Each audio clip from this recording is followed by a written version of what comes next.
The lab was too quiet for two people supposedly collaborating on groundbreaking research. Dr. Marcus Hayes had been staring at the same metabolic data chart for 15 minutes, watching numbers blur into meaninglessness, while his brain insisted on providing detailed commentary about how Nyxara moved through the space. Graceful wasn't adequate. Liquid didn't capture it. She existed in the lab like water finding paths, economical and precise, and completely unconscious of how distracting this was for her human research partner. 3 nights without proper sleep probably contributed to his deteriorating professional boundaries. Coffee that tasted like industrial runoff definitely wasn't helping. But he'd been managing this situation for 6 months. The situation being his increasingly inconvenient awareness that his Syvathi colleague was, objectively speaking, the most beautiful person he'd ever worked with. Species differences didn't diminish that. If anything, the bioluminescent patterns tracing elegant lines across her deep purple skin, the way her long ears shifted to track sounds humans couldn't hear, the precise economy of her movements all combined into something his aesthetic sense found overwhelming. He'd kept this observation internal, buried under professionalism and the basic awareness that telling your research partner you found them stunning was inappropriate workplace behavior. He was an adult, a scientist, capable of basic self-control. Then Nyxara stretched to reach a sample on the upper storage shelf, and the bioluminescent marks along her spine lit up in cascading waves of blue and violet, pulsing in patterns that probably meant something in Syvathi body language, and Marcus's sleep-deprived brain bypassed every filter he possessed. That's unfairly beautiful. How is anyone supposed to focus on science when you do that? The words hung in the quiet lab like accusations. Nyxara froze mid-reach, her marks stuttering in their patterns. Slowly, very slowly, she lowered her arm and turned to face him.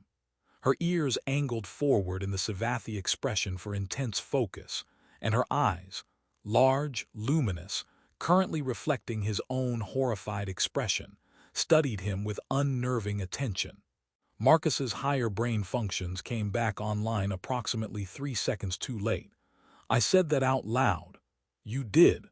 Her voice carried that precise Syvathi accent, each syllable perfectly articulated. You believe my physical form is beautiful. I'm so sorry. That was completely inappropriate. Sleep deprivation is not an excuse for. He was backing toward the door, already mentally composing his resignation letter. I'll submit a formal apology to the research director and request reassignment too. Why would you request reassignment? Nyxara tilted her head, a gesture he'd learned meant confusion or curiosity. I asked a clarification question. You haven't answered it. Marcus stopped mid-retreat. You're not angry. Why would I experience anger? Her marks shifted to patterns he'd never seen before, something between curiosity and amusement. You made an observation about Syvathi physiology. I'm interested in the specifics. Humans find my species aesthetically pleasing. This wasn't covered in the cultural briefings. I can't speak for all humans. I can speak for me being an idiot with no filter who needs to learn when to stop talking. He was still backing up, trying to restore the professional distance he'd apparently demolished with one sleep-deprived confession. It won't happen again. What if I want it to happen again? The question hit like physical force. Marcus's brain officially gave up trying to process the situation.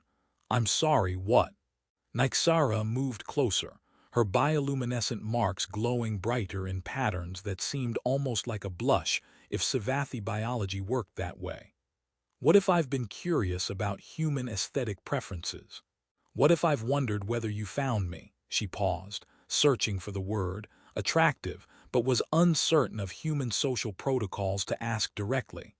You've been wondering if I find you attractive. Marcus heard himself say the words but couldn't quite believe the conversation was happening. You have been wondering about my opinion. Yes, Syvathi culture values directness in communication. Human culture seems to prefer elaborate obfuscation of genuine feeling. I haven't known how to navigate that difference. Her ears angled forward further, broadcasting focus so intense it felt like being studied under magnification.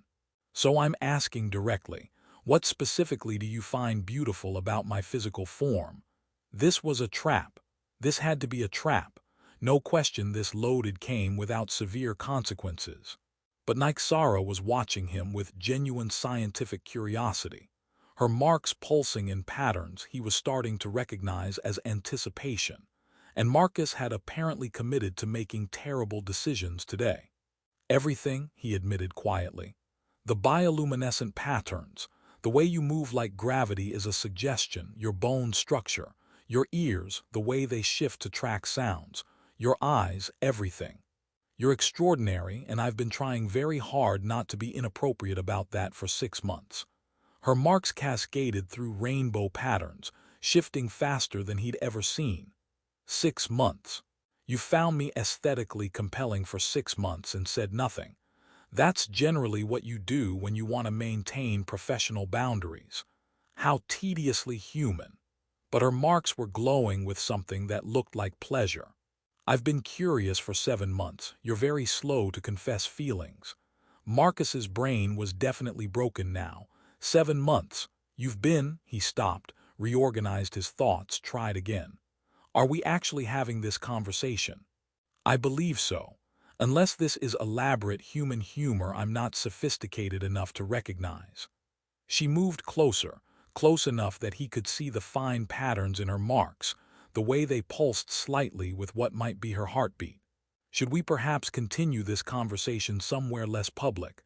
The lab has surveillance for safety protocols. Right, surveillance, professional boundaries.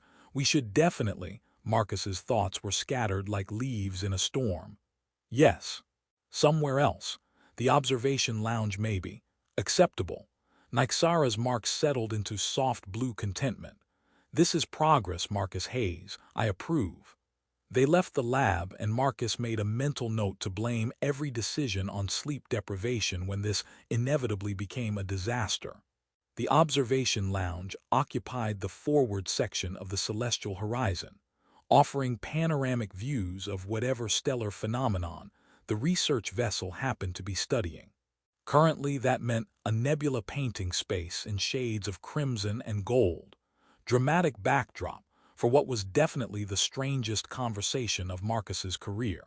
They sat on opposite sides of the seating area, professional distance, appropriate spacing, while Nyxara regarded him with unwavering attention. Explain human aesthetic preferences, she said, like requesting data for a research paper. Why specifically do you find my form compelling? Marcus tried to organize thoughts that absolutely refused organization. It's complicated, part biological, part cultural. Humans respond to certain proportions and symmetries, health indicators, movement quality. Your features register as elegant by human standards, balanced, graceful, expressive. The bioluminescence adds visual interest that human physiology doesn't have. So it's primarily visual assessment. Her marks shifted through contemplative blues. Interesting. Syvathi attraction involves multiple sensory inputs, visual, auditory, electromagnetic resonance of bioluminescent patterns. Humans lack the biological capacity for electromagnetic perception. Your assessment would necessarily be incomplete.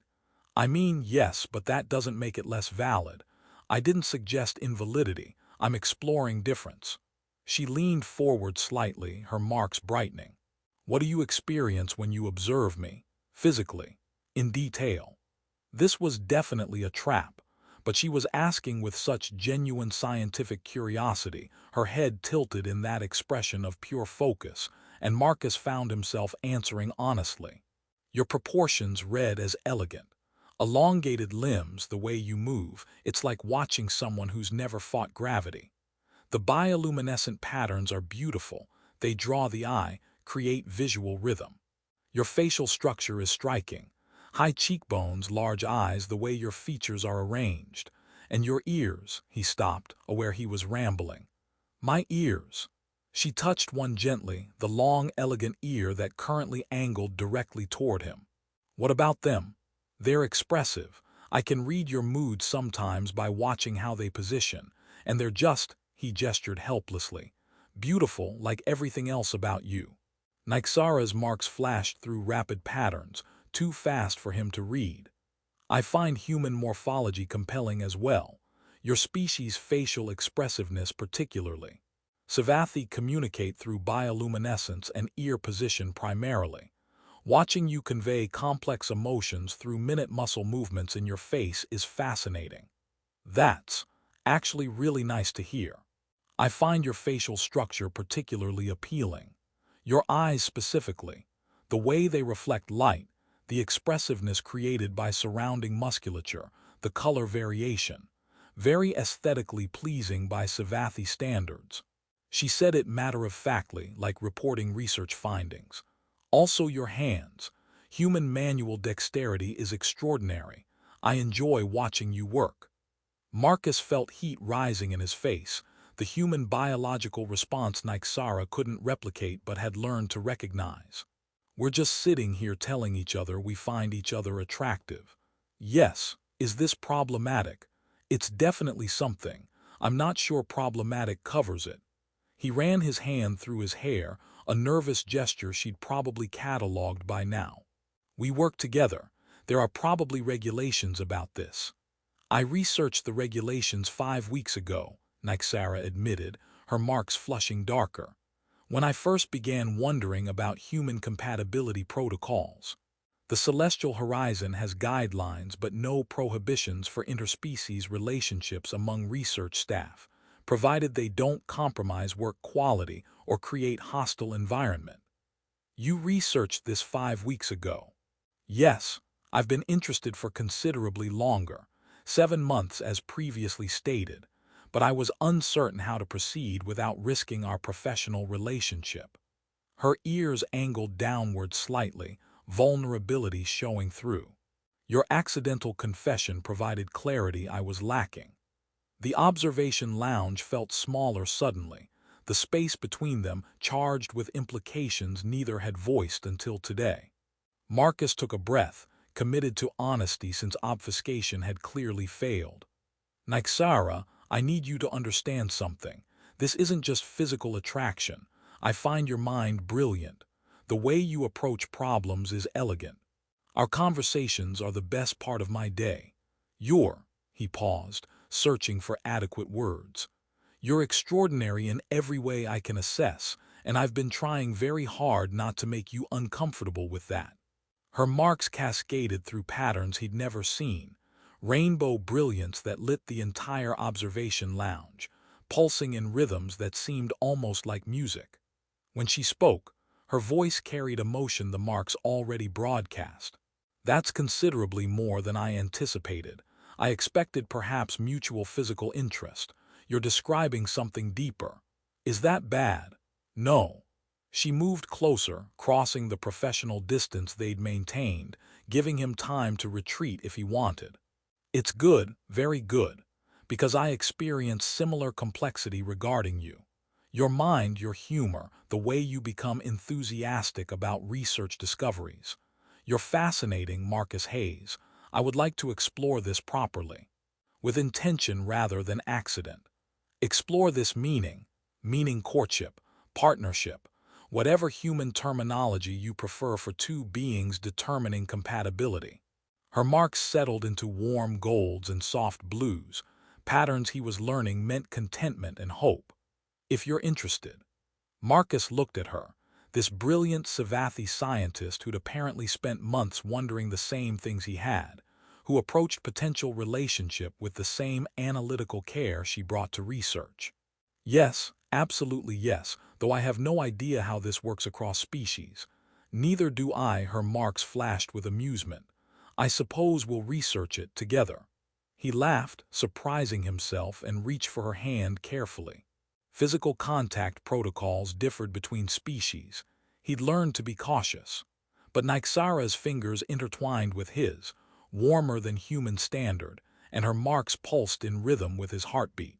"For the record," Marcus said, "you're still unfairly beautiful. That's not changing." "Good. I've decided I enjoy when you lose your filter. You should do it more often. That's a dangerous precedent. I know, I'm counting on it. Transitioning from colleagues to something more proved simultaneously easier and harder than Marcus anticipated. Easier because they already knew each other, already had rhythms and patterns of interaction. Harder because learning each other's languages of affection across species lines required navigation neither had maps for. Nyxara's people expressed care through synchronized bioluminescent displays and harmonized breathing, intimate acts requiring proximity and attention. Marcus learned to read her marks, to recognize when amber meant contentment versus when it meant desire, when violet suggested thoughtfulness versus when it indicated stress. Humans expressed affection through physical contact and verbal affirmation, concepts Syvathi understood intellectually but didn't naturally prioritize. Nyxara learned that his particular smile, the soft one he wore only for her, meant something deeper than general happiness. That hand-holding wasn't just functional contact but communication. That sometimes humans needed words to anchor emotions that felt too large for bodies to contain. They navigated their relationship while maintaining research collaboration, publishing papers that blended Syvathi and human approaches to xenobiology. Their colleagues noticed the shift, professional distance collapsing into comfortable familiarity, the way they moved through lab spaces like dancers who'd learned each other's choreography. Some crew members approved, citing interspecies cooperation as the Celestial Horizon's mission. Others questioned whether the relationship was appropriate, whether it was scientifically sound, whether it represented genuine connection or exotic fetishization. Marcus and Nyxara faced these questions together, refusing to let others define what existed between them. They published a secondary paper on interspecies relationship dynamics, using anonymous data from their own experience, arguing that connection transcended biology when parties committed to understanding differences. The work garnered attention from the Galactic Council, praise from xenosociologists, and predictable backlash from those who believe species should maintain separation. Do you ever regret this? Marcus asked one evening, watching Nyxara's marks cycle through peaceful blues while they reviewed research proposals in their shared quarters. The complications, the questions, the fact that we're apparently controversial. Never. She didn't look up from the data pad, but her marks brightened. You're the most interesting thing that's happened in my life. Everything else is irrelevant background noise. That's extremely romantic by human standards. Good. I've been studying human romance literature. I'm attempting to incorporate appropriate gestures. Now she did look up, her marks shifting to playful gold. Am I succeeding? Wildly. He moved to sit beside her, close enough that their shoulders touched, warmth transferring between physiologies. For what it's worth, you're the most interesting thing in my life too. Her marks pulsed in rhythm with his breathing, something that happened unconsciously now when they were relaxed together. We received communication from the Andorian Institute today. They're offering me a research directorship. Marcus's chest tightened. That's incredible. You should absolutely take it. It's a 5-year commitment. Significant resources, prestige, opportunity to establish new research directions. Her marks flickered with uncertainty. They've indicated willingness to create a second position. For a human xenobiologist with complementary research interests and compatible work history. If you were interested. The implication settled over him like gravity returning after freefall. You want me to move to Andorian Prime with you. I want to continue what we've built. Research partnership and personal partnership both. She set down the data pad, giving him her full attention. But I won't make assumptions. This is a significant decision requiring mutual agreement. Marcus thought about the last 8 months, learning to read emotions in bioluminescence, conversations that blended science and philosophy and terrible jokes, building something unprecedented between two people who accidentally found each other through one sleep-deprived confession. Thought about the alternative, watching her leave, maintaining long-distance contact that would inevitably fade, returning to research that suddenly felt empty without her presence. Yes. The word came out certain, no hesitation. Absolutely yes. I want to continue this. All of it. Nyxara's marks blazed with joy so bright they illuminated the entire quarters, patterns cascading in rhythms that he'd learned meant profound happiness. She reached for him, pulled him close with Syvathi strength tempered by careful awareness of human physiology. He wrapped his arms around her, breathing synchronized, two different biologies finding common rhythm. "We're going to be remarkable together," she said against his shoulder, Mark's pulsing contentment against his skin. "I'm certain of this. Based on empirical evidence or optimistic hypothesis? Both. Also intuition, which I know humans value despite its lack of scientific rigor." He laughed, the sound muffled against her shoulder. "For the record, you're still unfairly beautiful. That's never changing." "Good." Her marks shifted to something warmer, desire mixing with affection. "Because I've decided I quite enjoy when you lose your filter and tell me what you're thinking. You should do it considerably more often." "That's a dangerous precedent to set." "I know. I'm counting on it." They stayed tangled together while the celestial horizon traveled through space that belonged to no single species. Two scientists who'd accidentally discovered the most important research was learning how to translate desire across every difference, how to build connection where none was supposed to exist. 5 years later, the Andorian Institute hosted a symposium on interspecies cooperation, drawing researchers from across the Galactic Council. Dr. Marcus Hayes and Dr. Nyxara presented their work on cross-cultural communication patterns, a presentation that incorporated bioluminescent displays and human verbal delivery, blending both their approaches into something unprecedented. The audience response was enthusiastic, though not as enthusiastic as Marcus felt watching Nyxara command the stage, her marks pulsing with confidence and brilliance. Afterward at the reception, a young human researcher approached nervously. "Dr. Hayes, I wanted to ask, and I apologize if this is too personal, but how did your relationship with Dr. Nyxara begin?" "I'm working with a Syvathi colleague, and I think there might be mutual interest, but I don't know how to." He gestured helplessly. Marcus smiled, glancing across the room where Nyxara was deep in conversation with colleagues, her marks cycling through analytical blues. "Honestly, I accidentally said out loud what I thought about her. Sleep deprivation destroyed my filter and I just told her she was beautiful without meaning to." "That worked." "Surprisingly, yes. Turns out honesty, even accidental honesty, creates space for connection." He watched Nyxara's marks shift to gold. She'd noticed him watching, was pleased by his attention even across the crowded room. "My advice: be direct." Syvathi value directness. And if you're genuinely interested, if it's not just exotic attraction but real recognition of who they are, then say so. The worst that happens is clarity. The best that happens is everything. The young researcher nodded, looking thoughtful. "Thank you, that's helpful." After he left, Nyxara made her way through the crowd, her marks bright with contentment.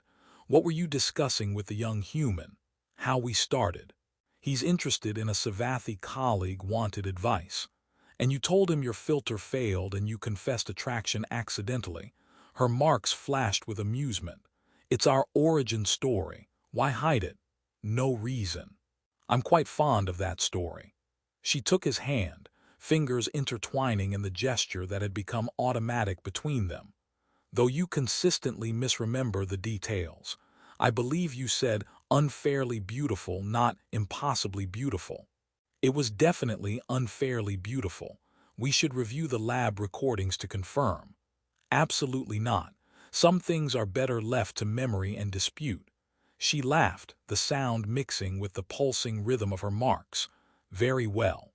We'll continue disagreeing about details while agreeing on what matters." "Which is?" "That your accidental confession opened doors neither of us knew existed. That vulnerability creates space for connection." that were building something extraordinary together. Her marks settled into soft blues and golds, patterns he'd learned meant love, though Syvathi didn't have a direct translation for the human concept. That I'm grateful for your broken filter.